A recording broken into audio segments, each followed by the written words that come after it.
But man, we haven't been able to stop talking about the CBS interview. When I read the book, I imagine if I took your name out of it, took away the awards and the acclaim, took the cover off the book, the publishing house goes away, the content of that section would not be out of place in the backpack of an extremist. And we've experienced this as Black people, like watching maybe white people who end up in spaces that we cannot be. Radical race grifter and extremist Ta-Nehisi Coates finally gets called out by the left-wing mainstream media. But good news, Trevor Noah is there to help out his friend Coates and to make sure that he runs cover for him like the left has done for years when radical extremists appear on their side. Multiple locations that have been burning in Kenosha, Wisconsin. We'll talk about how dangerous it is to live in a society where truth is fallen in the street. We'll talk about that and more today on Indie Thinker.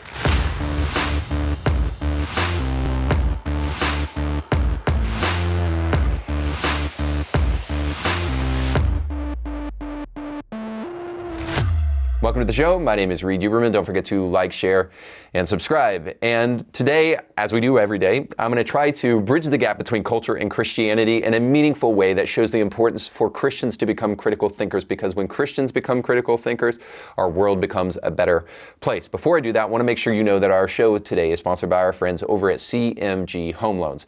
Now, rates are dropping right now, and you cannot trust the government to stay like this forever, especially as 2024 comes closer and closer and we have a new president. Who knows what's going to happen? So it's time to capitalize on rates while they are what they are. So if you want to purchase a new home or refinance a home, you need to check out our friends over at CMG, and you can do that by going to cmghomeloans.com. And when you do so, let them know that Indie Thinker sent you. Now, last week I had an interesting encounter at my house. I had gotten up early in the morning to prepare breakfast for my kids, as I do very often. And then I went into the room to help one of my other boys find some clothes that he was looking for, because things that are right in front of your face, small children have a blindness to those things. Don't know if you've seen this, but if it were a snake, it would have bitten you is a euphemism that will become very familiar to you if you have small children. Anyhow, so I come back out of my kid's room and then I go back to making breakfast, and my wife saw the state of the kitchen and she noticed that bacon had not yet been made, but only eggs. And she said, "Where's the bacon? You haven't made bacon yet? What's taking you so long?" Now, in that moment, I got a glimpse, for just a brief moment in time, I got a glimpse at what it was like to be an oppressed victim. Now, I know, as a white Christian male, I'm at the top of the hierarchy, regardless of my income, regardless of how I'm treated on a regular basis, in or outside my home. I'm at the top of the totem pole. So it's not often that I get to take a moment to bask in the glory of being an oppressed victim. But in that small, brief moment of time, I understood that I was a victim and that I was being oppressed right there. Help! Help! I'm being repressed! And that injustice had been done to me, and that I needed to start a social justice campaign just to fight against this injustice. But then I quickly centered my whiteness, and I realized that I am not a victim and that I know nothing about being a victim at all. But in that brief moment of time, I did relate to Ta-Nehisi Coates, who is a professional victim and a race grifter who has done things like tell us that in 9/11, he thought that America was essentially, this is Reed's paraphrase in all honesty, but essentially said that America was getting its just desserts for being a racist, oppressive, systemically racist country. And he didn't care very much that all of this was happening. In fact, he just kind of chilled and watched as he was smoking weed from the rooftop. Now, Ta-Nehisi Coates is supposedly among the intellectual elites of our society on the left, who tells us all how to think morally about racial relations and what America's history is. And if we were to listen to Ta-Nehisi Coates, we would endlessly, not only drool from one side of our mouth, but be filled with the most anti-American, ridiculous, propagandistic ideas. And that's why today I want to show you a podcast between Ta-Nehisi Coates, as he's introducing the world to his brand new book called The Message, and Trevor Noah, a man who has never said anything funny in his entire life as a comedian. It must be tough to be these fellas, to be a talentless racial grifter and to sell tons of books, and to be a totally unfunny comedian, and then to complain about how oppressed you are. But that's exactly what we'll get in a podcast between these two gentlemen. let's jump into it. Do you ever miss being treated like a normal human being? Because so many people, I think, see you as only an intellectual body. Yes. That I don't know how many people just like shoot the shit with you. Well, fortunately, I have family and friends who really don't care. They just don't care. You know, I've been thinking about this a lot this week. It's very, very important. Like, I'm a writer, and so that gives me a kind of status, right? Yeah. But I am rarely the smartest person in any room. I'm not the funniest. I'm not the best looking. I'm not the most athletic. And so that's good. It's, good to be reminded, you know what I mean? That the thing out here, this is the abnormal thing. You know what I mean? And then there's life. Do you pop into the abnormal thing and then you live mostly life? I try to stay as far away from the abnormal thing as I can. It's very deceptive. And I think it can damage people. So what's this like, going fully back into the abnormal thing, promoting a book? It's dangerous in a very particular way. I think like this sort of thing is always dangerous, but it's dangerous in a particular way because you actually are speaking on behalf of another group of people. Oh, yeah. It's not really your story for a lot of it. And so you're trying to take extra care with it while at the same time still being you. For sure. Frankly, I don't know how long this can go on for. What do you mean by that? There are, and we've experienced this as Black people, like watching maybe white people who end up in spaces that we cannot be and advocate for us. Now, I mentioned this. The struggle is real for these guys. I mean, they're using the word the abnormal thing, just as Noah is using kind of code saying body, which is something that Ta-Nehisi code says very often, and it's just some pseudo-sophisticated way of trying to say individual. But the abnormal thing here is code for celebrity. Is the abnormal thing difficult for you, when you have to write this great book that becomes a bestseller and then people start to celebrate you and applaud you? If there's anything that is soul-sucking about that, it's not the success that comes to him, it's the people who are willing to celebrate Ta-Nehisi codes, because that certainly seems to be a morally belittling thing. But all of that just simply to recognize this basic fact. He's a freaking celebrity. So much for America being a racist hellscape and for oppressing all Black bodies, because Ta-Nehisi Coates somehow, some way is such an unequivocal talent that he was able to rise above it all. I mean, this is the same thing that happens with Taylor Swift and Swifties. We're supposed to believe that somehow the patriarchy is holding Taylor Swift down, but because she is a uniquely qualified talent, unbelievably amazing, so supernatural in her ability to sing songs and wear band leader outfits, that somehow she was able to overcome all of that.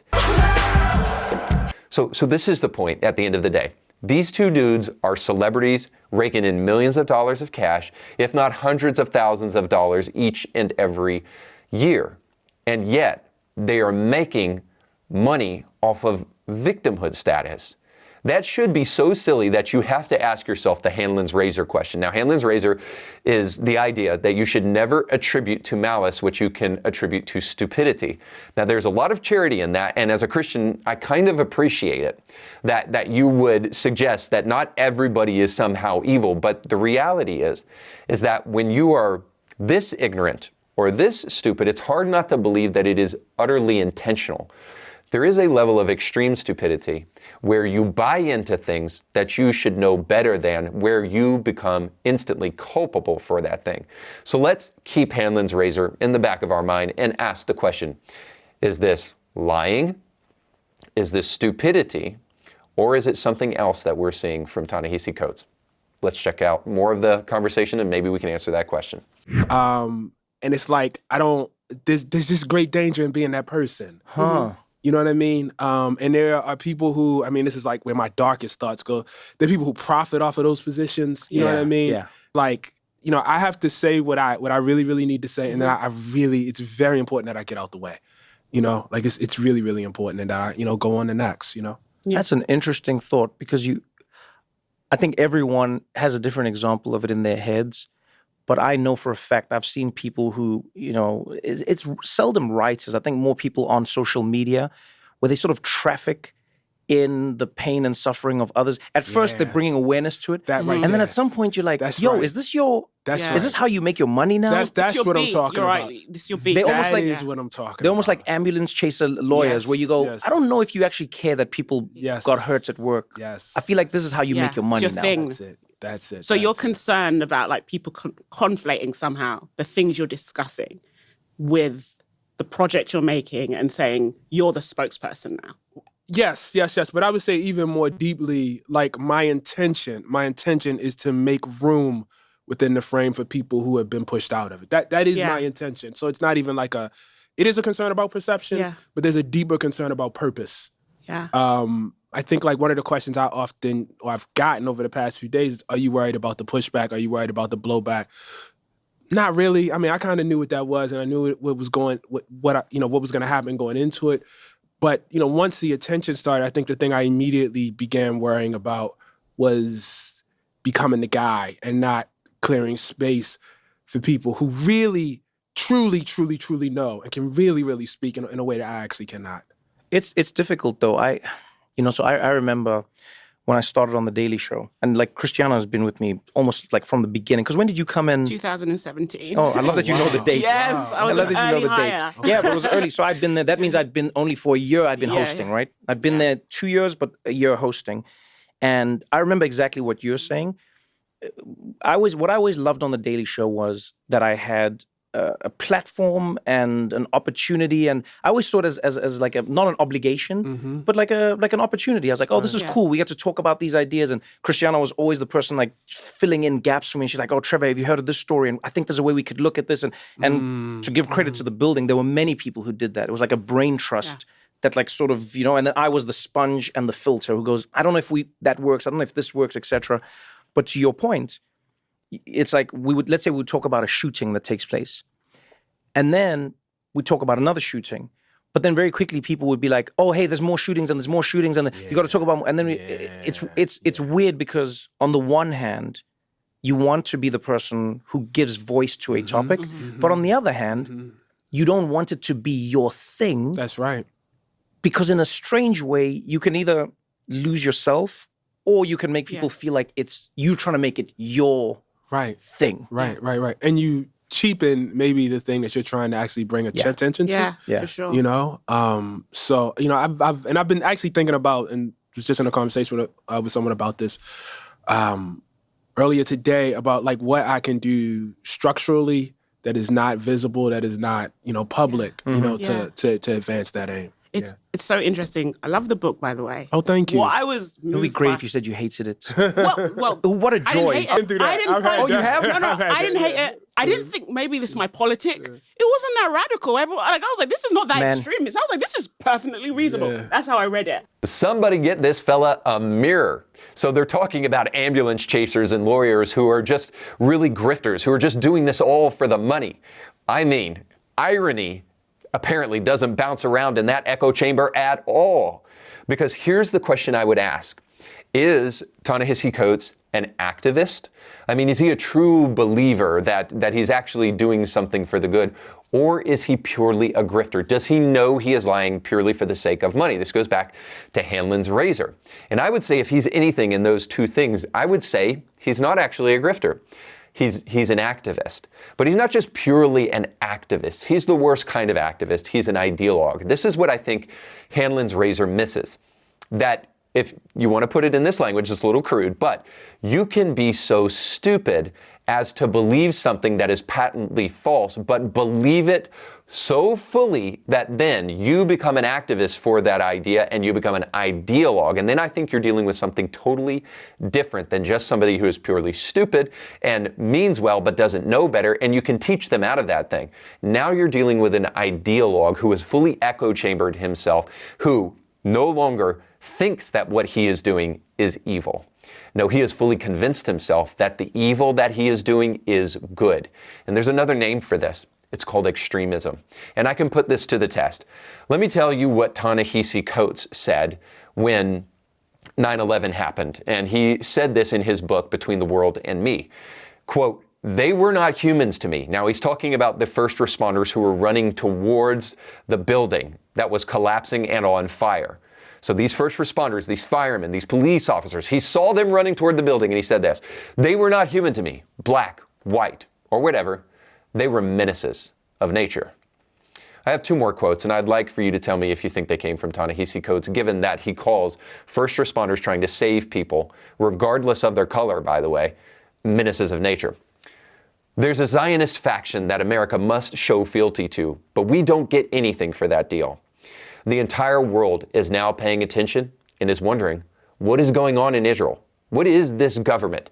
Is this a radical fringe government?" And many people are now concluding that the answer to that is yes. Now, as we get into more of Ta-Nehisi's writings, you'll see how much there's a parallel for what you just heard. But I gave you 2 different quotes from 2 different people right there after the 9/11 quote. The first one was from Nick Fuentes, and the second one was from Candace Owens. You'll see very quickly how this Pulitzer Prize winning author, Ta-Nehisi Coates, sounds exactly like the right-wing extremist that the left wing decries and bemoans all the time. So let's jump in to where Ta-Nehisi Coates is actually called out because of the extremism in his book by the left-wing dominated media. And then maybe you'll start to understand how Ta-Nehisi Coates is neither stupid nor malicious, but actually an ideologue that is even more dangerous than either of those things. I very seldom get angry on people's behalfs. But man, we haven't been able to stop talking about the CBS interview. Wow. We and I mean, when I say we, I don't just mean the people who make this podcast. Yeah. I mean like my friends, people online, Really? people. Yeah. And I'm totally off. Oh, you really? Yeah, let me I'm tell you totally something. off. Oh, you're off? I'm completely off. let me fill People you are in. not happy about that. I mean, I'm Oh. obviously hearing this from other people. Yeah, Friend, yeah, let me fill you in. Let me fill you in. I don't think you understand the shockwave that interview created. Not because of what you said, but because of the way people felt like you were treated. Just the opening salve of that conversation. Right. And I'll never forget the question that you get asked, where I think it's Tony who says to you, When I read the book, I imagine if I took your name out of it, took away the awards and the acclaim, took the cover off the book, the publishing house goes away, the content of that section would not be out of place in the backpack of an extremist. yo, I sat there. I don't get flabbergasted by much. Right. I genuinely don't. I sat there and I was like, what? My first thought is, yes, but if you remove every context from everything, then everything could go anywhere. You know what I mean? If you remove America's history and America's journey, America's this, then it's like, yeah, those people who fought against the British, they were terrorists. Right. You know what I mean? You can call it like, the Boston Tea Party. That's terrorism. Yeah. If you remove the context, everything has no context. And I'd like to know from you, what, like, maybe like why you think people do that. Why do they remove all context when speaking about Israel-Palestine? So there's your answer to Hanlon's razor right there.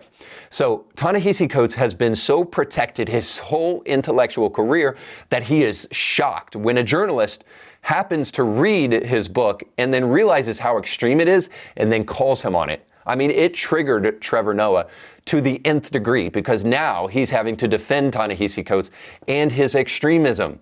So this is how you get a person who could be so echo-chambered that now they think the evil that they do is actually good. So as you can see, this is not pure malice. He doesn't think he's being evil. And it's not pure stupidity. This is a smart individual.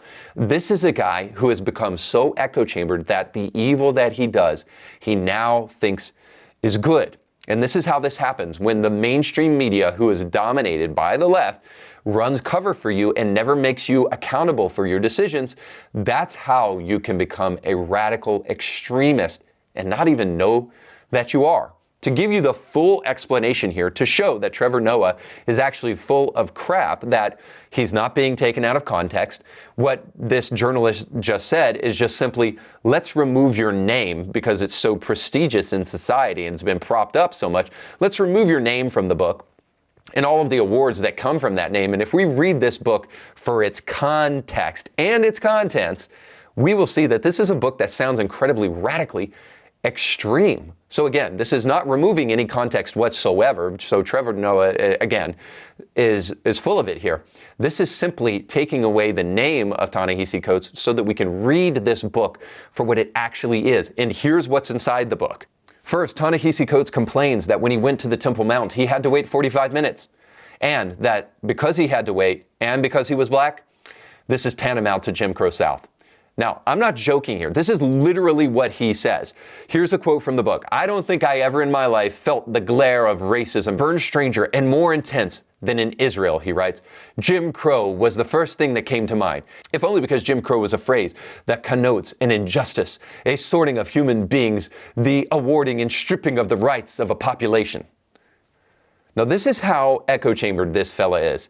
He had to wait 45 minutes, and don't you know he's a celebrity.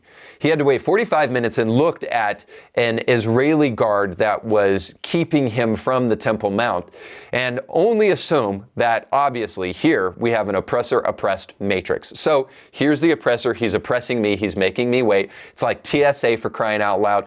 I can't tolerate this, and don't you know who I am, right?